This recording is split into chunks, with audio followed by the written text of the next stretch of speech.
Good morning, everyone, and welcome to our verse of the day. And our verse comes from Exodus chapter 14, verse 14. And as you can see on the picture, it says, God will fight the battle for you. So before I get into this, I want to read verse 13 and then 14 again. And I'm reading from the NLT version of the Bible. So verse 13 goes, but Moses told the people, don't be afraid, just stand still and watch the Lord rescue you today.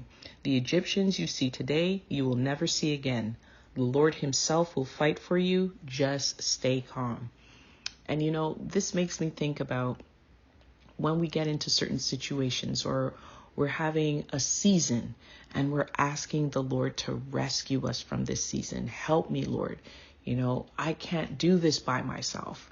How do I even begin to process how to get through this current situation? Or how do I even begin to process how to handle, the people that I work with? How do I begin to process my relationship? And, we're in a very negative season or we're in a difficult season. How do I even begin to navigate through that? And so we ask God for his help. But here, what Moses is saying to the people is that even though you see yourself transitioning from a negative situation into what is being promised to you, which is really the Exodus, as it stands for the Israelites who were exiting Egypt. But in our circumstance, when we start to shift out of what we saw as being negative and being hopeless in how we would get out of that circumstance, once we experience that shift, we have got to trust God that he will see us through all the way. And so we can find ourselves getting to that place where we're transitioning, we're getting out of a circumstance, but yet it seems like that circumstance is following us, like it won't let us go. And we become fearful, we start to worry, we start to panic, we start to feel like, oh, maybe I should, put my hands in this, or maybe I should help God out by trying to figure out the best way to do this. We've got to remain calm. We've got to be silent. We've got to take our hands off of it. Complete surrender. This is what we need to do in order to let God work.